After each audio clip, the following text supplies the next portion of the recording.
خۆشەویستانی کورسادنی و سڵاوتان لێبێ بە خۆشحاڵیەوە لەگەڵ هاوکارەکانم پانۆڕامای ئەم شەوتان پێشکەشەکەین. لە ئێستادا لە ئەنجومەنی نوێنەرانی عێراق گفتوگۆی گەرمە و گوڕ هەیە. کەمێک بەر لە ئێستا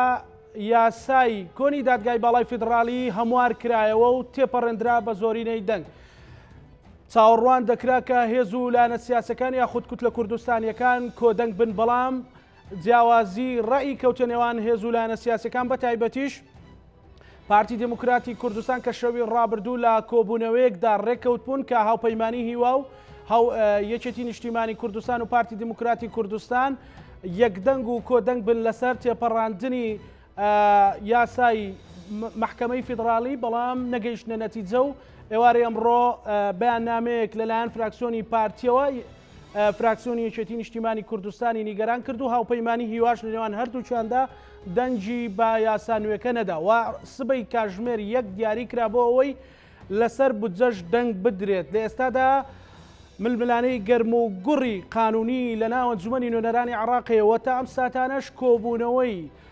لیژنەی دارایی و سەرۆکی فراکسیۆنەکانی ئەنجومەنی نوێنەرانی عێراق لە ناو کۆبوونەوەن ئامادەکاریەکەن بۆی سبەینێ لەسەر بودجە یاخود لەسەر پرۆژە یاسای بودجە دەنگدان بکرێت لەسەر لێکەوتەکانی دەنگدان لەسەر محکەمەی فیدرالی و هەروەها پەرتەوازایی کورد لەسەر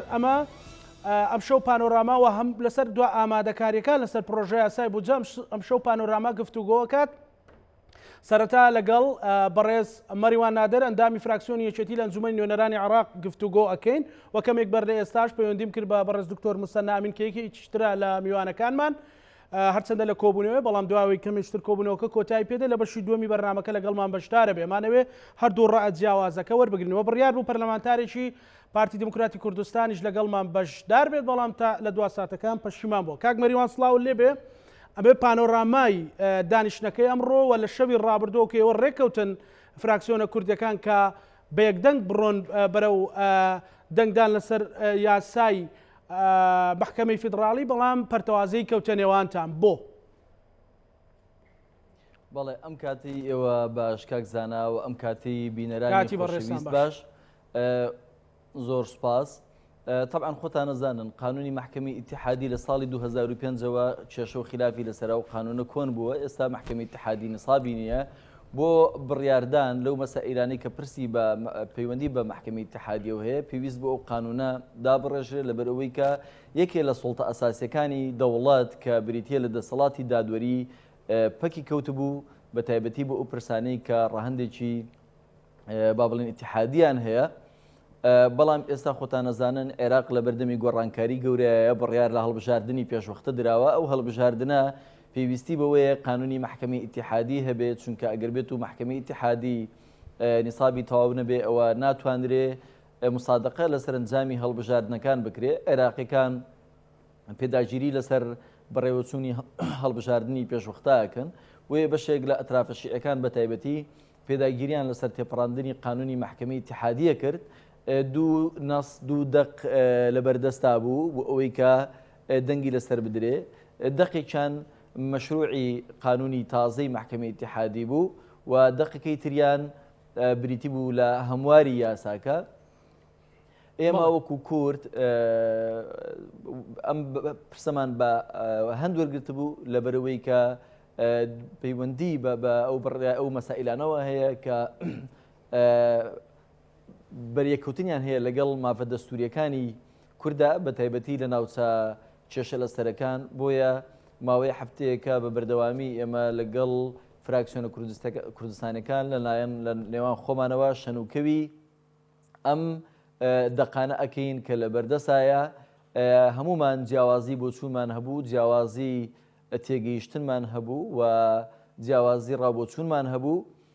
متاک و آخر لەحزەش کە دەنگ لەسەر قانونەکە درا لەسەر هیچ شتێک تەباییمان نەبوو دەنگ بەکام لە دەقەکان بدەین. دوێنێ شەو لە سەرۆکایەتی کۆمار بە ئامادەبوونی فەخامەتی سەرۆک کۆمار و بە ئامادەبوونی بەڕێز فوئاد حوسێن وەزیری دەرەوەی عێراق و بە ئامادەبوونی بەڕێز کاقوبات تاڵەبانی جێگری سەرۆکی حکوومەتی هەرێمی کوردستان و بە ئامادەبوونی سەرۆکی فراکسیۆنە کوردستانیەکان کۆبنەوەیان هەبوو بڕیاریاندا کە ئەمڕۆ ژوورێکی عملیات و تەنسیقی دروست بکرێت لە نێوان فراکسیۆنە کوردستانیەکان بۆ ئەوەی کە متابعەی ڕووداوەکان بکەین و پێکەوە مواقیفەکانمان یەکخین و بڕیار بدەین. بەڵام بەداخەوە لە دوای ئەوەی کە دوێنە شەو کۆبنەوە کرابوو بەیانی ئەمڕۆ فراکسیۆنی پارتی دیموکراتی کوردستان لە ڕێگەی دەرکردن و بڵاوکردنەوەی بەیاننامەیەکەوە ئەو ئیتفاقی ئەو یەک ڕێزیان تێکدا بۆیە هەروەکو گەڕاینەوە بۆ نقطەی سفر هەروە بە پەرتەوازەیی ماینەوە بەش ینی ئەوایە کەوتوو بینە بینی دوو بەرداشەوە هەردوو قانونەکە بە نسبەت کوردەوە قانونێکی میسالی نییە و یاساکان باش نین بەڵام ئێمە وەکو فراکسیۆنی یەکێتی نیشتیمانی کوردستان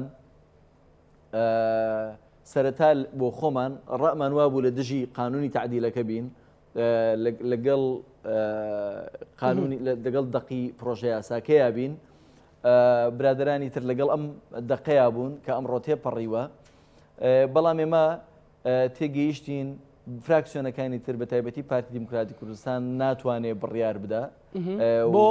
بۆچی کاک مەریوان ناتوانێت بڕیاردات؟ لەبەر ئەوەی کە ئەوان لە نێوان خۆشیانە و لە بینی فراکسیۆنەکە و لە بینی قیادەیە بەردەوام ئاڕەکانیان گۆڕانکاری پێوە دیار بوو بەردەوام ئەگۆڕان شڵەژا بوون بەڕاستی نیانتوانی بڕیار وەرگرن هۆکارەکە پەیوەندی بە خۆیانەوە هەیە بەڵام ئێمە ڕوئیامان وازەحتر بوو و ئەم قانونە بەنسبەت بۆ کورد ئەوایە کورد موقیفی هەبێ لە تێپەڕاندنی ئەم قانون ئێمە دڵنیا بووین ئەم تعدیلە ئەم شەو تێ ئەپەڕێنرێ هەرچەنە ئێمە لە دژی وەکو فراکسیۆنی یەکێتی نیشتیمانی کوردستان لە دژی ئالێتی تێپەڕاندنەکەی بووین چونکە بە زۆرینەی سادە تێپەڕێنرا ئێمە پێمان وا بوو ئەمە لێدانە لە بنەماکانی شەراکەت بەڵام تێگەیشتین ئەگەر بێت و ئێمە ئەمڕۆ موقیفمان نەبێ ئەوە لە قانونە ئەساسیەکانی تریشە ئەوان وا تێگەیشتن لایەن عەرەبیەکان کە ئەمە شکاندنی ئیرادەی عەرەبیە و ئەوان ئێستا لە بارودۆخەکان پێویستیان بە مووقیفی کورد هەبوو پێویستیان بە مووقیفی هەموو ترافەکان بوو کە عێراق لەم ئەزمەیە تێپەڕێنرێ لەبەرەوەی کە قانونی موازنەش کێشەی لەسرە گرفتی لەسرە بەسترا بۆ بە قانونی محکەمی اتحادی و پێشتر لەسەرەوە قسەمان کرد لە بەرنامەکانی ترا قسەمان لەسەرمە کرده بوو کە بەسترا بوو هەردوو قانونەکە بەسترا بوونەوە بە یەکتریەوە و ئەوان وا تێگەن کە عێراق لە بەردەمی هەڵدێرانایە لە بەردەمی مەترسی گەورە و تێکچوونی ئیستقراری سیاسی ئابووری و قانونیایە پێویستیان بە مووقیفی کورد هەبوو چونکە ئەگەرم قانونە من پێم وایە ئەگەتێ نەپەڕێنرایە ئەوە فەوزایەکی زۆر گەورەیەدا دوور نەبوو هەر ئەم شەو ئەو فۆزە بۆ ئەوەی کە ئێمە وەکو یەکێتی نیشتیمانی کوردستان کێشەی ناوچە دابڕاوەکانمان هێشتان یەکلایی نەبووتەوە مادی سەوچل یەکلایی نەبووتەوە زۆر شت هەیە پێویستیمان بەوە هەیە دەنگمان هەبێ لە ئیرادەمان هەبێ لە ناو دەستەی قانونی محکەمەی ئیتیحادیە پێویستمان پێیانە وەگەرم قانونە تێبپەڕایە بەبێ ئەوەی کە ئێمە هەڵوێستمان هەبێ ئەوە شتەکان لە بەرژەوەدی ئێمەیە ناشکایەوە وەلو ئێستاش هەردوو نەسەکە وەکو پێویست وەڵام دەرەوەی داواکاریەکانی ئێمە نییە لە ئاستی ڕەزامەندی ئێمەیانە ئەو تێبینیمان لەسەریان هەبووە بەڵام ئێمە تێگەیشتین ئەگەر ئەمڕۆ چکە بەڕاستی کوتلە عەرەبیەکان زۆر تووڕەبوون لە مەواقفی کورد و بە تایبەتی بەیاننامەکەی ئەم بەیانی پارتی دیموکراتی کوردستان تووشی شۆکی کردن زۆر تووڕەی کردن و بەڕاستی لایەنە کوردیەکانیشی نیگەران کرد ئەو بەیاننامەیە بۆیە ناکرا قانونەکە تێپەڕێ بەبێ ئەوەی کە ئێمە ڕۆڵمانتیایی هەبێ بۆ ئەوەی کە لە قانونی محکەمی ئیتیحادیشا خۆتان نەزانن لە قانونی موازنەیە ئێستا هاوڵاتیانی کورد موچەخۆرانی کورد فەرمانبەرانی کورد و کاسبکارانی کورد بە تاسەوە چاوەڕوانی ئەوەن ئیستحقاقی هەرێمی کوردستان لە بەغاوە بنێردرێت لەوەی بەشداری فراکسیۆنی یەکێتی یارمەتی دەرەبێت لەوەی کە فراکسیۆنە شیعەکان کە باڵادەستن یارمەتی دەرتان بن لە پڕۆژە یاسای بودجە ئەوەی کە لە بەرژەوەندی کوردایە مادام ئەوان خەمی یارمەتی دەرەبێت و دروست نەبوونی فەوزایانە لە عێراق ئێمە پێمان وایە یارمەتی دەرەبێ و دڵنیام ینی ئێمە چیمان کرد ئێمە بوارێکمان هێشتەوە بۆ دانوستاندن زۆر دڵنیا بووین لەوەی لەم قانونە ئەمڕۆ ئێمە حزورمان نەبێت لە قانونی موازنەیە ئەوە هیچ حسابێ بۆ کورت ناکەن بەڵام ئێمە ئێستا پێمان وایە ڕۆڵمانە بێ و جۆمان لێ ڕائەگیرێ و مەجای مساومەکردن لەسەر قانونەکە ڕەخسێنرا بۆ هۆی بەشداریکردنی باشە ئەوە باسی ئەومان بۆ بینەرەکانم بکەیت کاک مەریوانیانی ئەم پەرتەوازەیی کورد مەسەرەن هاوپەیمانی هیواش لە دەرەوە بۆ هۆکاری ئەوەی هاوپەیمانی هیوا لەگەڵ ڕەکەی پارتی دموکراتی کوردستان نبوون لەگەڵ فراکسیۆنی ئەوان نبوون بۆچی لەگەڵ ئێوەیان نەبوون ینی کە ئێوە ئەتانەوێت و ئەوانش زۆر باسی قوت و ژیانی خەڵکەکەن بەڵێ ئەوان حزوری ئەوان ینی غیابی ئەوان ئەمڕۆ لە ناو دانیشتنی پەرلەمان پەیوەندی بەوە نەبوو هاودید بن لەگەڵ هاو بۆ چوون بن لەگەڵ فراکسیۆنی پارتی دموکراتی کوردستان نا ئەوان هەر لە سەرتاوە بۆ خۆیان لە بینی هەردوو قانونەکە یەک ڕەئی مشتەرەک و موحەدیان نەبوو بەشێکیان لەگەڵم تعدیلە بوون بەشێکیان لەگەڵ هیچی نەبوون بەشێکیان لەگەڵەوەی تر بوون و بەوان پێشتر مووقیفی خۆیان دوای ئەوەی کە مەسەرەن کورد بەهۆی بەیاننامەکەی پارتی دموکراتی کوردستانەوە یەکڕێزیە لەسەر پرسی قانونی محکەمەی اتحادی تێکچوو ئەوان زیاتر سوور بوون لەسەرەوەی بەشداری کۆبوونەوەکە نەکەن وەکو باسم کرد ئەوان بۆچوونی جیاوازیان هەبوو دید و جیاواز و تێگەیشتنی جیاواز هەبوو لە لای ئەوانیش هەروکو چۆن لە ناو خودی پارتی تێگەیشتنی جیاواز هەبوو بۆ پرسەکە و لە ناو ئەوانیش تێگەیشتنی جیاواز هەبوو بۆ پرسەکە ڕێیەکی سەریح نەبوو بەڵام بە نەتیجە مووقیفی ئەوان مووقیفیان وا وەرگوتیان هەرچەنە قانونی ئەم تعدیلی کە تێپەڕێنرا ئەهوەن و شەڕێنە ینی لە بینی دوو خراپە تۆزێک ئەهوەنتر و باشترە بەڵام ئەوان پێیان وابوو لەبەر ئەوەی کە 100% بە دڵی کورت نییە ئەوان بەشداریتیان ناکەن بەڵام ئێمە تێگەیشتین ئەو قانونە هەر تێپەڕێنرێ ئێمە زۆر لە جۆرەکان مووقیف و ڕۆڵمان هەبێ باشترە لەبەرەوەی کە کەرکووک و ناوستا بڕاوەکان و قوتی خەڵک پێویستی بەوە هەبوو کورد ئەمڕۆ ڕوئیای ڕوون و ئاشکرابێ و وازح بێت و ئێمە ئەگەر حەزەکەم دڵنیا بن و ئەگەر ئەمڕۆ ئەو یەکڕێزیە تێک نەدرایە ڕەنگە ئێستا مەواقیفەکان بە جۆرێکی تر بوونایە ڕەنگە ئێستا هەمومان پێکەوە کورد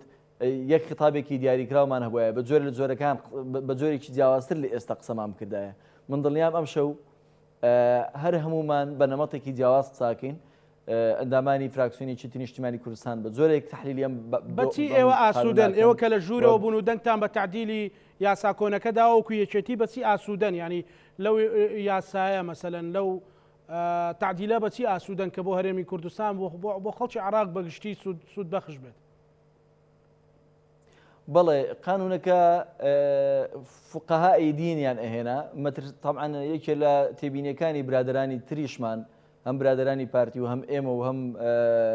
گروپی هیواش یەکی لە تێبینیەکانمانەوە بوو کە نابێ فقەهای دینی ئیسلامی بهێنرێت دیارە قانونەکە تیایی بوو ئەمەیان تیای نییە ئەمە یەکێکە لە ئیجابیەتەکانی و یەکێکی تر لە ئیجابیەتەکانەوەی وەکو باسم کرد مەترسی هەبوو ئێمە شتەکانی تریش لەدەست بدەین و هەموو شتەکان بەم تەریقەیە تێپەڕێنن زۆر لە جۆرەکان ڕەتفعلیان هەبێ بەرامبەر بە مووقیفی کورد و مووقیفی کورد والێک بدەنەوە کە ئەمە شکاندنی ئیرادەی ئەوانە و بەڕاستی ژوا تێگەیشتن ئەمڕۆ هەڵوێستی توندیان هەبوو لە دوای دەرکردنی بەیاننامەکەی پارتی دموکراتی کوردستانەوە بۆیە ئێمە پێمان وایە بە مووقیفەمان ئەمڕۆ بەشداریمان کرد ئەتوانین هەم ڕۆڵمان هەبێ لە محکەمەی ئیتیحادیە و محکەمەی اتحادی کە لە ئایندەیە تەشکیلەکرێ محکەمەیە نەبێ 100% لە دژی ئێمە بێ و هەم پێمان وایە مەسافەیەکمان هێشتەوە بۆ ئەوەی کە بتوانین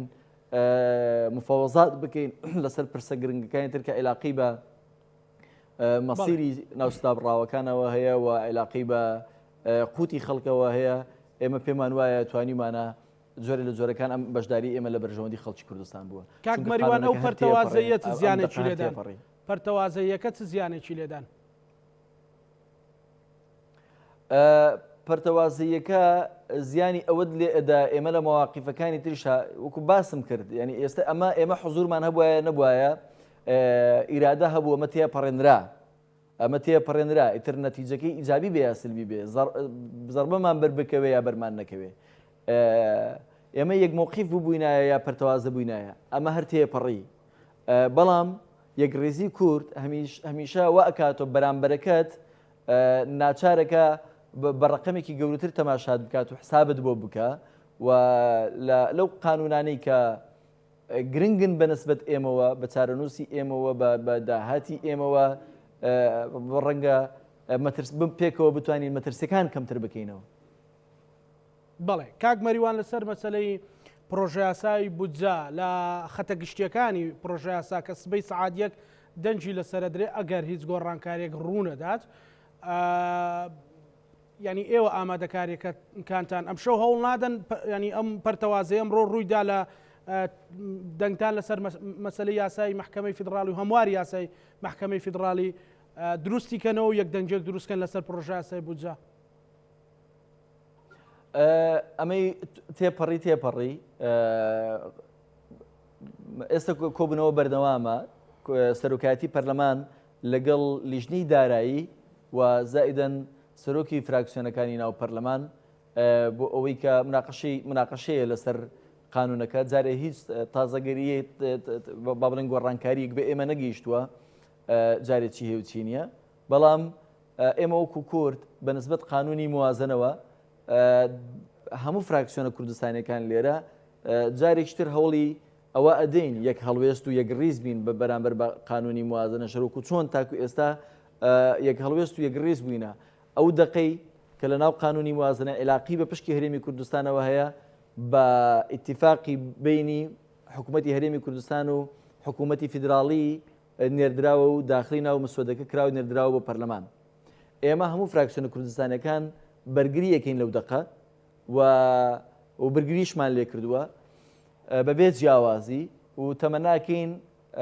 و دڵنیاشم هەر بە یەک هەڵوێستی ئەمێنینەوە و تەمەناکەم ئەو یەک هەڵوێستی ئەو یەک ڕێزیە تێک نەچێ، چونکە با بڵێن پرسی هێنانی قانونەکان بۆ ناو پەرلەمان و مادام کورد بەشدارە لە پرۆسی سیاسی ئێمە بەردەوام ئەم ئەزمونانە دووبارە بێتەوە هەر کاتێک یەک ڕیز بوو بێتین کەمتر زیانمان کردووە و وەکو ڕقمێکی گەورەتر حسابمان بۆ کراوە و هەر کاتێکش پەرتەوازە بوو بێتین بە دڵنیاییەوە پەرتەوازی هیچ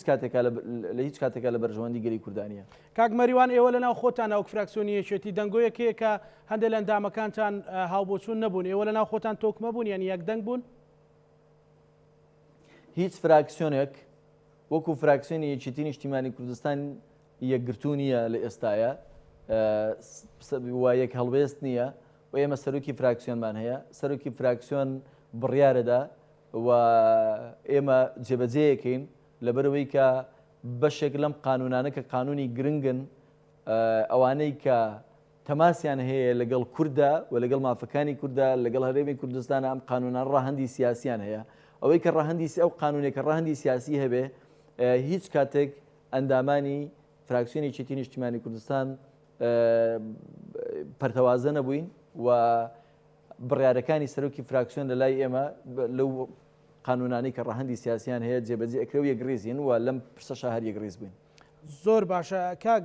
مەریوان لەسەر ئەوەی کە یەکێک لە بڕگەکان لە تعدیلی قانونە کۆنەکە مەسلەی ئەنجومەنی باڵای دادوەری هەرێم لابراوە، ئەم دەسەڵاتی لێ وەرگیراوەتەوە بۆ ئەوە لە نەتیجەی ڕەتفعلی فراکسیۆنە عەرەبیەکان بوو بەرامبەر بە پارتی دیموکراتی کوردستان لە دژی ئەو بەیانە وەکو باسم کرد بەیاننامەکە تەشەنوجی پێوە دیار بووە تەشەنوجی دروست کرد زۆر دڵنیا بن لە بەرەوەی کە ئەمە ڕەتفعل بوو، بەڵام ڕاستە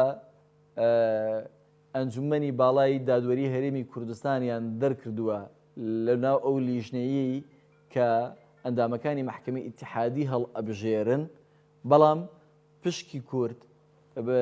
بە سیغەیەکی تر پارێزراوە ئەڵێ لە ناو قازەکانە تەمسیلی ئەقالیمی تایە، ئەقالیمیش مەبەستی هەرێمی کوردستان و هەر هەرێمێکی تر کە لە ئایندەیە دروست دەکرێ، ئەوەش ئەو تەمسیلە تەمسیلی هەرێمی کوردستانی تیابێ، یعنی بەس کەلیمەی مەجلیسی قەزای عەلای ئیقلیمەکەیان دەرکردووە لە ناو لیژنەکە، بەڵام مافی هەرێمیان هێشتوتەوە لە دیاریکردنی نوێنەری خۆی لە ناو محکەمەی قەزای عەلایە. لە ناو محکەمەی اتحادیە. بەڵێ زۆر سپاس بۆ کاک مەریوان نادر ئەندامی ئەنجومەنی نوێنەرانی عێراق لە فراکسیۆنی چێتی نیشتیمانی کوردستان. سپاس بۆ بەڕێزت کاک مەریوان. هەڵبەتە کەمێکی تر لەگەڵ بەڕێز دکتۆر موسە نامی سەرۆکی فراکسیۆنی گرتووی ئیسلامی کوردستان هاوکات کە ئەندامی فراکسیۆنی هاوپەیمانی هیوایە قساکەین کە بەڕێزیان کەمێک بەر لە ئێستا من قسەم لەگەڵ بەڕێزیان کرد لە ناو کۆبوونەوەی سەرۆکی پەرلەمان لەگەڵ سەرۆکی ئەنجومەنی نوێنەران لەگەڵ سەرۆکی فراکسیۆنەکان و لیژنەی دارایی بوو باز لە ئامادەکاریەکانە کرێەوە تەنانەت باسی مداخلەیەکی کرد دکتۆر باسی ئەوەی کرد کە پارەیەک لە ناو پرۆژه یاسای بودجە سبەینی ڕێکەوتنی لەسەر بکرێ بۆ ونبووەکانی هەڵەبجە. ئەمڕۆەوەی ڕوویدا واوەی بەر لە ئێستا لە میوانەکەم پرسی دوو مسوەدە هەبوو مسوەدەیەک لەسەر قانونێکی تازە بۆ ئەنجومەنی باڵای فیدرالی یاخود بۆ محکەمەی فیدرالی کە هەیئەتێکە مؤسسەیەکە بۆ ئەوەی هەر فراکسیۆنێک هەر هێزێک هەر لایەنێک تانەیەکی هەیە لەبارەی هەڵبژاردنە لەبارەی پرۆژە یاسای بودجێ لەبارەی قانونێکە لەبارەی هەر بابەتێکە و بە تایبەتیش بۆ کورد زۆر گرینگە لەوێ ئەتواندرێت شکایەت بکرێت و بە بێلایەنانەیەک لاکرێتەوە. لە ماوەی ڕابردوودا محکەمەی فیدرالی ڕۆڵی دیاری هەبووە لە چوارچێوەی هەموو ئەو ئاڵۆزیانی عێراقدا بەڵام بەهۆی ئەوەی کە دوو ئەندامی ئەو دادگایە ئەو دادگایە لە پێشتردا بەرەوە کارێک بێت دوورکەوتونەتەوە نیسابی قانونی لەو دادگایە نەما بوو بەڵام ئەمڕۆ هەرچەندە کورد پەرتەوازە بوو بەڵام بە پێداگیری شیعەکان قانونە کۆنەکە هەموار کرایەوە. ئێستا هاوکارانم لەگەڵ دکتۆر موسەنان بەڕێز دکتۆر موسەنە ئەم کاتت باش سوپاس دەکەم ئەزانم هیلاک و ماندوویت بەڵام گرنگە ئێمە بینەرانی خۆمان و خەڵکی کوردستان ئاگادارکەینەوە لە وردەکاری و ڕووداوەکان. سەرەتا ئەمەوێ لەسەر پەرتەوازەی کورد قسە بکەین لە مەسەرەی هەموارکردنەوەی قانونی محکەمەی فیدرالی بۆ وای لێ هات. سەرەتا سڵاو و ڕێزم بۆ بەڕێست و بینەرانی ئێستا لە کۆبوونەوەیەک دێم ئەکیت سەرۆکایەتی پەرلەمان و لیژنەی دارایی و سەرۆکی فراکسیۆنەکان و هەندێک لە پەرلەمانتاران خەریکی مناقەشەکردنی پرۆژه یاسای بودجە بووین کە وا ڕاگەیەنراوە کە سبەینی ڕەنگە بخرێتە دەنگدان بۆ ئەوەی ئاخر تێبینیەکان لەسەری وەرگیرێ بەڵام بەهۆی ئەوە کە عێراقیەکان هەموو چاوەڕێی بودجەکەن و بابەتێکە لە ڕاستیان محکەمەی اتحادی کەمەڕێی لێگرت بوو ئێستا بەجددی کاری لەسەرکرێ بۆ ئەو بابەتە بە پرسیارەکەی بەڕێزت کورد بەداخەوە یعنی ئێمە استراتیژێتێکی نیشتیمانی ڕوون و وازەحمان نییە بۆ ئەوەی کۆمان بکاتەوە. لێرەش کاتێک دێتە سەر هەندێک بابەتی وردەکاری قانونی احتیمالە یعنی چۆنێتی ڕوانینمان بۆ بەرژەوەندیەکان جیاواز بێ هەندێک جار هەندێک لە بەڕێزان پیان وابێ کە لە کاتێکە ئەخرەیتە بەردەم هەندێک خیارات ڕەنگە خیارێک هەڵبژێری کەمترین زەرەری تیابێ بەڵام کەسێکی تر پێی وایە ئەو هەڵنەبژاردننی هیچ کام لە خیارەکان بەرژەوەندێکی باشترە بۆ کورد ئەوە هۆکار بوو و بێگومان تێنەگەیشتنی قوڵیش لە بەرژەوەندیەکان هەندێک جار کەم ئەزمموی هەندێک لە پەرلەمانتاران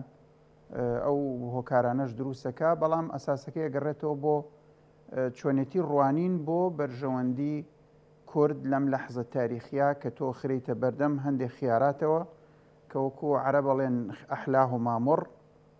ئەخرێتە بەردەم ئەهوەنە شەڕین کە بەیەکێک لە دوو زەرەر هەیەکیان هەڵبژێری کامیان زەرری کەمترە هەندێک پیان وایە ئەوە کە زەرری کەمترە کە بایکۆتی دانیشتنەکە بکەن هەندێک پیان وایە ئەوە زەرری کەمترە کە بەشداری دانیشتنەکە بکەن بەڵام ئەم جۆرە هەڵوێستانە بە دڵنیاییەوە ئەندازەیەک لە پێگەی یەکریزی کورد کەمەکاتەوە و ئەوەش واکا کورد کاریکەری لەسەر ینی ژیانی سیاسی و پرۆسی یاسادانان کەمتر ببێتەوە بەڵام بەرحاڵ ئێستا واقعەک دروست بووە یعنی ئەتوانرێ بە جۆرێک لە جۆرەکان چارەسەر بکرێ ئەم محکەمەی کە ئێستا هەموار کراوەتەوە کێشەیەکی گەورە پێم وانییە دروست بکە بەڵام ئێمە پێمان باش بوو بە شێوازێکی تر ئەم محکەمەیە دروست بکرێەوە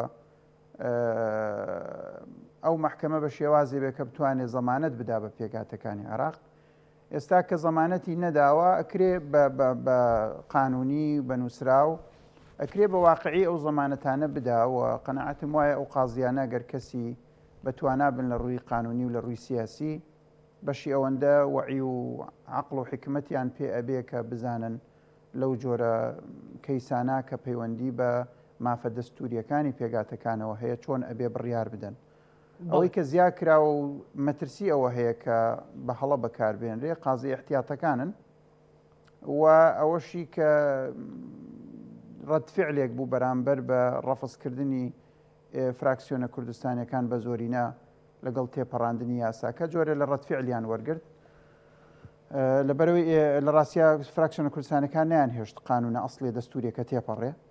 ئەوەش بوو بە هۆکاریەوەی ئەوان ڕەتفعل وەرگرن کە بە مەجبوری ئەم قانونیان هەموار کراویان قبول کرد بۆیە ناوی وشەی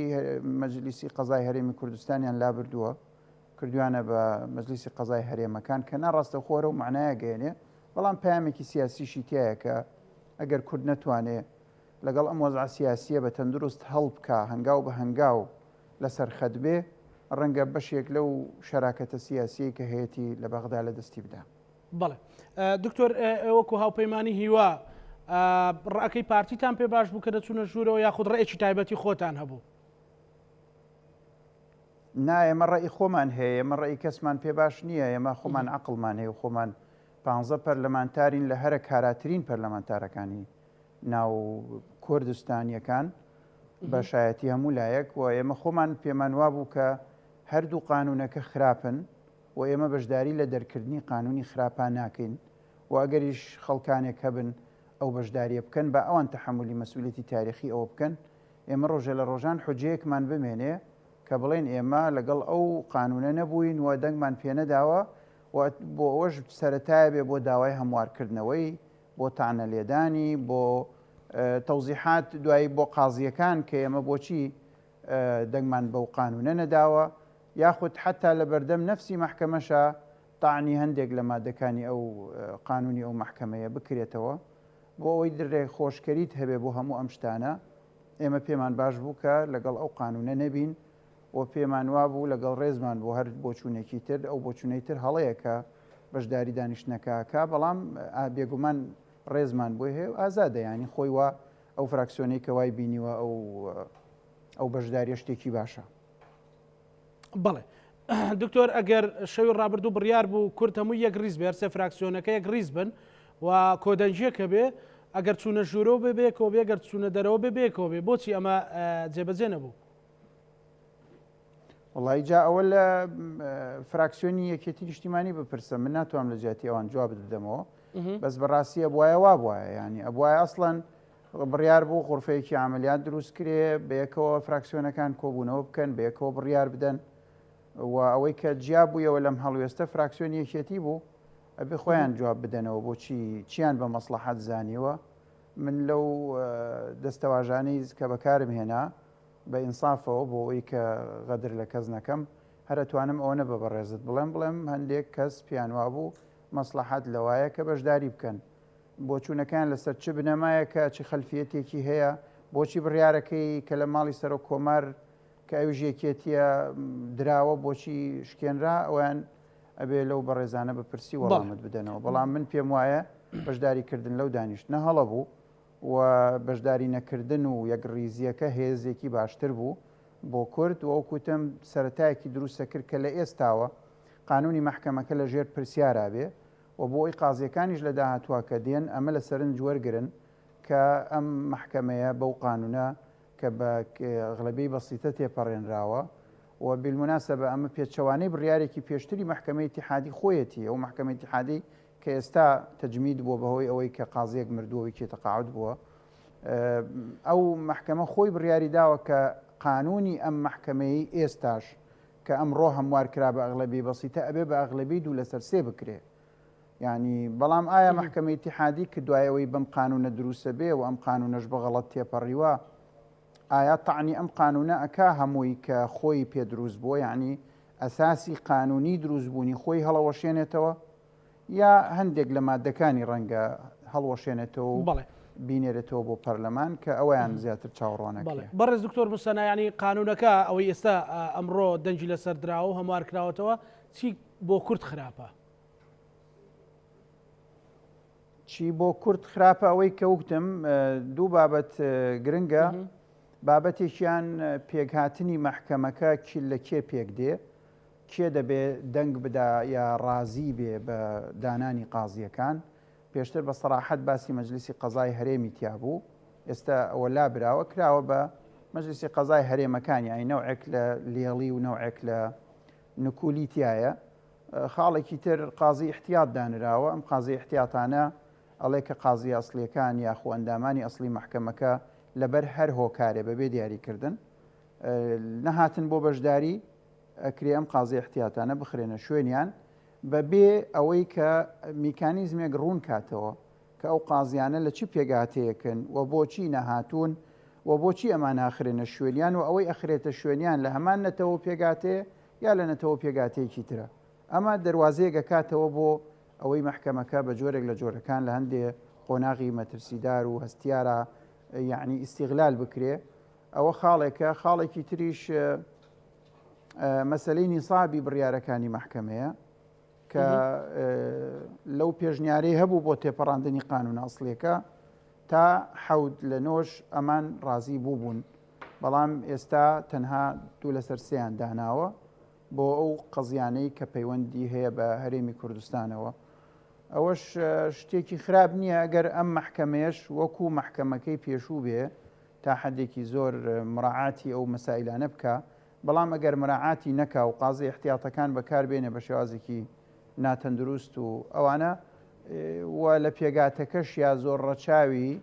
ئەو ڕای هەرێم نەکرێ ئەمانە بۆ خۆی لەوانەیە جۆرێک لە کێشە بۆ هەرێمی کوردستان دروستەکە کە هیوادارم نەبێ بەڵام مەگەریش بوو ئێمە دەبێ ئامادە بین بۆ هەر جۆرە ڕووداوێکی تازە و ئەوەی کە گرنگە ئەم مەحکەمەیە و ئەوەی مەترسیداریشە ئەم مەحکەمەیە بڕیارەکانی بات و مولزیم و کۆتایین واتە ئەو مافانەشی کە بە دەستور چەسپاون یا هەر مافێکی تر لە هەر قانونێکە هەیە یا هەر بڕیارێک هەر نیزام و سیستمێک ئەگەر ئەم مەحکەمە بڕیاریدا کە نایاساییە یانە دەستوریە ناڕاستە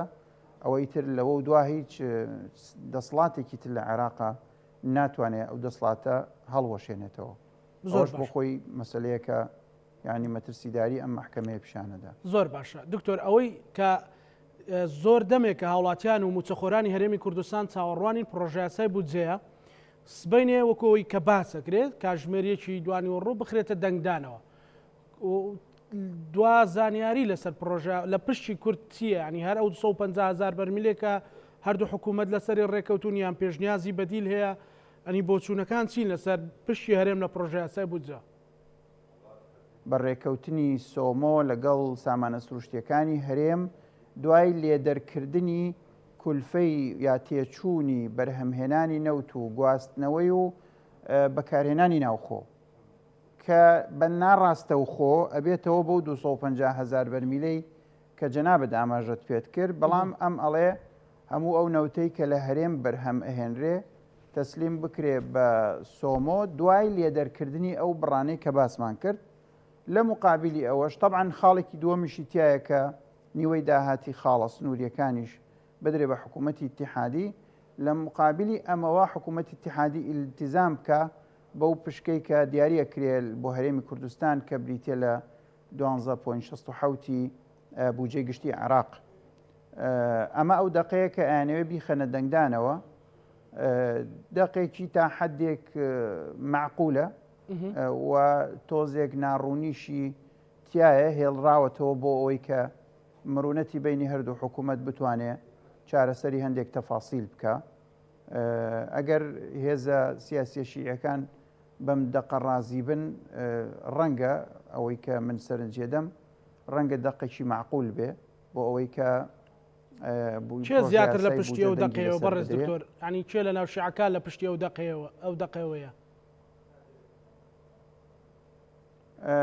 زۆرێک لە شیعەکان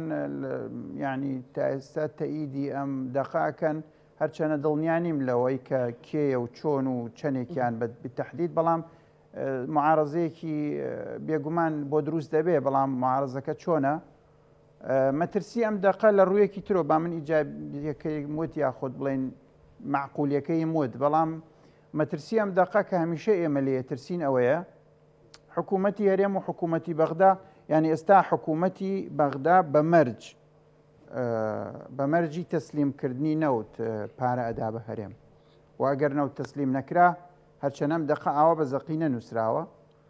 کە ئەگەر تەسلیمی نەکرد ئەمیش هیچ نەدا بەڵام ناڕاستەوخۆ ئەو معنایەتیایە کە بەمەرجی ئەمە یعنی ئەگەر نەیدا هیچ ساڵانی تر ئەم دەقیان ئەنووسی لە کاتی ئیلتیزام نەکردنی حکوومەتی هەرێما ساڵی ئەخیرەمەیان نووسی حکوومەتی اتحادیش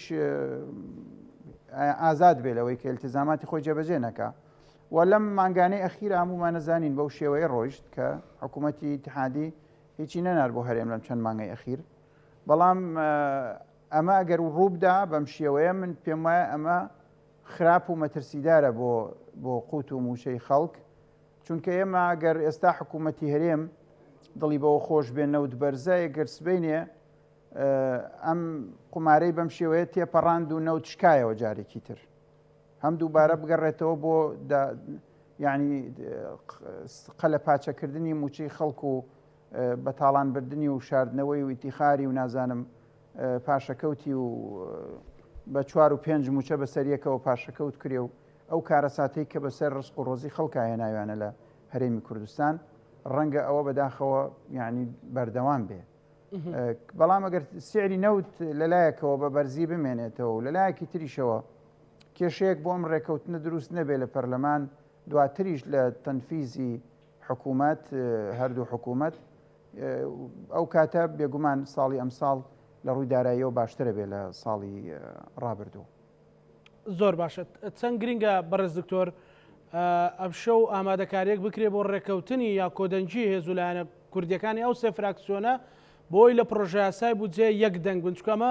ڕەبتی ڕاستەوخۆی بە ژیان و قوتی خەڵکەوە هەیە و هەمووشیان باسی ژیانی خەڵکەکەن. ئێمە هیچمان لە دژی ئەم بابەتە نین بەعکسەوە ئێمە وەختێ دێتە سەر بابەتی قوتی خەڵک بە ناچاری هەمومان ئەبێ یعنی لەگەڵ ئەم مەسئلەیە بین بەڵام وتم کێشەکە لە دەقەکە یاسایەکانیان دێجا لە ئیلتیزام نەکردنی حکوومەتی هەرێمە بم بابەتە حکوومەتی هەرێم ئەزمونمان هەیە لەگەڵی هاتووە ئەم جۆرە ڕێکەوتنانەی ئیمزا کردو و توێتی بە دەقەکە ڕازین و تێیپەڕێنن بەڵام لە دوجار ئەوەی نەکردووە کە پێویستە ئیلتیزامی نەکردووە نەوتی تەسلیم نەکردووە کە نەوت تەسلیم نەکامیش داهات نانێرێ هەردوو حکوومەت ئەو کاتە لە مەسلحەتیانە چونکە ئەوان نەوتەکە تەسلیم نەکەن خۆیان دەسی تێخەن و بە سوودی خۆیان و کۆمپانیەکانیان تەواوە بێ ئەمانیش کە بوجە نەنێرن بۆ هەرێم لانی کەم 400 ملیاریان مانگانە بۆ ئەگەڕێتەوە لە جیاتی بیان بە هەرێم بۆ خۆیان بەکارێنن خۆشیان شەقامێکی تووڕە و ڕاپەڕیوی هەیە پێویستی بەوەی بە خزمەت گوزاری ئین کرێتەوە ینی ئارام کرێتەوە و بەرەو هەڵبژاردنیش ئەڕۆن ئەو کاتەی خەنە وەزارەتەکانی خۆیانەوە حیزبە سیاسیەکانی ئێرە بۆ ئەوەی کە لە ڕێگەی وەزارەتەکانی خۆیانەوە پارێ خەرجکەن بۆ خەڵکو و نەوعێک لە دەنگکردن و دەنگکۆکردنەوەی ناڕاستە و خۆ بێ بە سامانی عێراق لەبەرەوە ئەمان لە بەرژەوەندیانەکە هیچ نەدەن بە هەرێم و بۆ بیانوە گەڕێن من ئەوەی کە ترسم هەیە حکوومەتی هەرێم ئەو بیانویان پێ بدا کە ئەو بیانۆشی پێدان ئەو کاتە وەکوتم تەنها ئەگەرێک ئەمێنێتەوە بۆ ئەوەی خەڵک نانێکی هەبێ بەرزی سعری نەوتە خۆ یعنی بەداخەوە هەرێم هیچ وەختێک چاکسازی پێ نەکراوە شەفافەتی داهاتی پێ نەکراوە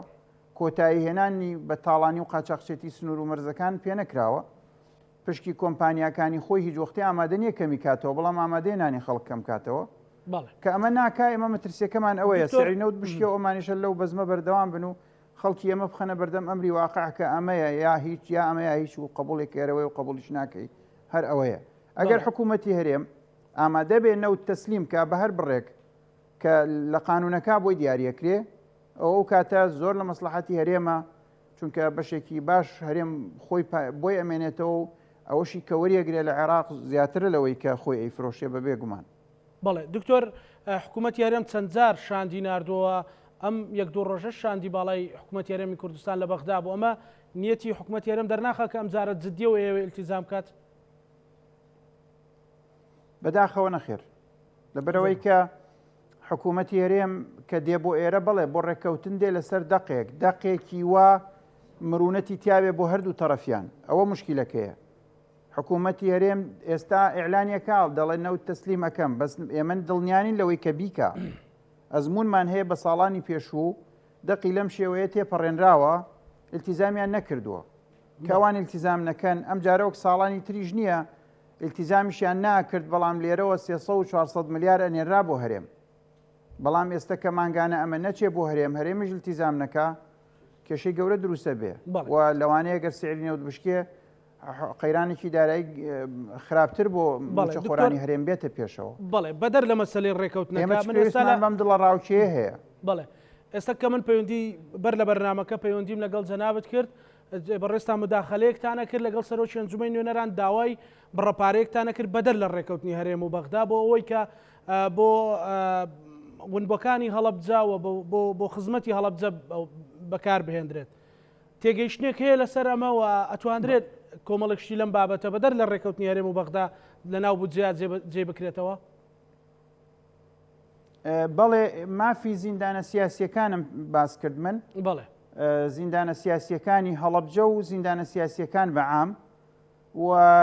لیجنەی شەهیدانی پەرلەمانی عێراقیش مەوجود بوون لەوێ و من باسیەوەم کرد بۆ سەرۆکی پەرلەمان کە وتم دەبێت لەم یاسای بوجەیە لە ضمنی ئەو سەرنجانەی پێویستە چارەسەر بکرێن بابەتێکەیە پێویستە گرنگی پێ بدرێ و چارەسەر بکرێ ویش بابەتێکی یاساییە لە یاسای 2013 هەموارکراوی زیندانە سیاسیەکانی عێراق ئاوارەکانی هەڵەبجە لە دوای قەسفی کیمیاوی بە زیندانی سیاسی حسێبن و پێویستە ماف و استحقاق امتیازی زیندانی سیاسی وەرگرن و بەداخەوە لە 2013 تا ئێستا ئەمە بۆ هەڵەبجەیەکان جێبەجێ نەکراوە و پێویستە لەم بوجەی ئەم ساڵا جێی بکرێتەوە و من یەک دوو مانگ بەر لە ئێستش یادداشتێکم دابوو بە سەرۆکایەتی پەرلەمان بە سەرۆکایەتی ئەنجومەنی وەزیران بە لیژنەی دارایی کە خەریکی مناقەشەی بوجە و موازنە بوون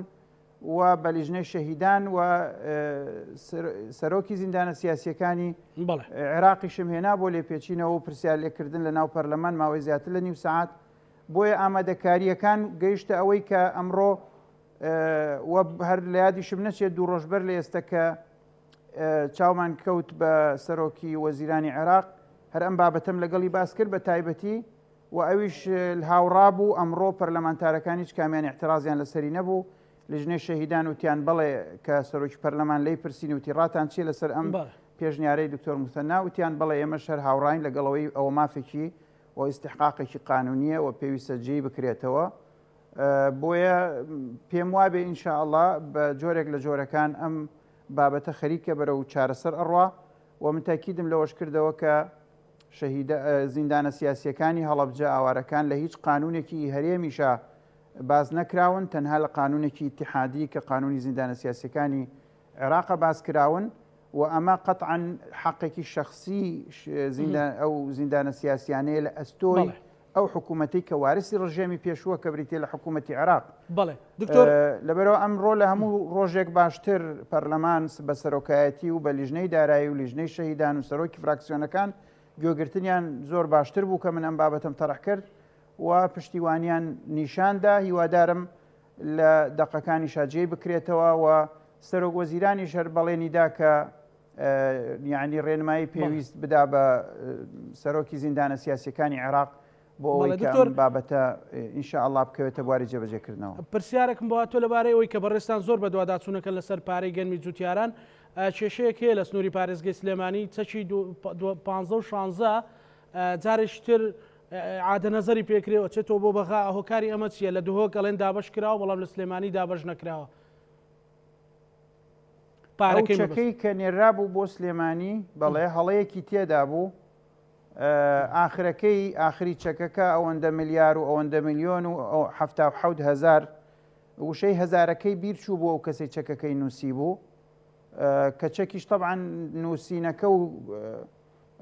ژمارەکە وەکو یەک نەبن پێچەوانەی یەک بن یا هەڵەی تیابێ لە ڕووی تدقیقاتی مالی و ڕقابی مالی و ئیشی بانقیەوە هەڵەیە پێویستە چارەسەر بکرێ و بۆ ئەمە چەکەکێک گێڕایەوە بۆ بەغدا و جارێکی تر نێراوەتەوە و پێویستە لەم یەک دوو ڕۆژەی داهاتووە و پارەیە بدرێ بە جوتیارە بەڕێزەکان و ئەو پارەیە هیچ کێشەیەکی تیان نەماوە ئەوەی کە متعلقە بە 14 و 15 و 16 بڕیارە لە سەتا تقریباً نیوەیە لە 145 خەرج بکرێ و هەندێک وردە مشکلات هەر ئەبن لەم بابەتانە یەکێک لە وردە مشکلاتانەشەوە بوو کە بیستم گوایە قەرارە بۆ سایلۆی سیروان و هەڵەبجە لە سادەیەکیان لێ ببڕن ئەوەش من دووتیارە بە ڕێزەکان دڵنیاکەم من بەجددی لە پشتیە و مۆزوعەوە ئەڕۆم و هیوادارم کەشتی وا ڕوونەدا و هەڵەیوانە کرێ و هەر هەڵەیەک ڕوویدا بێ هەڵی لیژنەی اتحادیەکانە هەڵی فەلاحی داما و نییە کە زوڵمی لێ بکرێت لەو بابەتەوە بۆیە بابەتەکە ئینشاڵڵا لە چارەسەربوونایە شتێکی وای نەماوە یعنی مەسلەی ڕۆژە مەسلەی هەفتە نییە بەڵێ زۆر سپاس بۆ بەڕێز دکتۆر موسەلامی سەرۆکی فراکسیۆنی گرتووی ئیسلامی کوردستان و ئەوکات ئەندامی هاوپەیمانی هیوا لە ئەنجومەنی نوێنەرانی عێراق سپاس بۆ بەڕێستان نێرانی خۆشەویست لەگەڵ هاوکارانم پانۆڕامەیەم شەومان پێشکەشکردن هەموو لایەکتان ساغ و سەلامەت بن خواتان لەگەڵ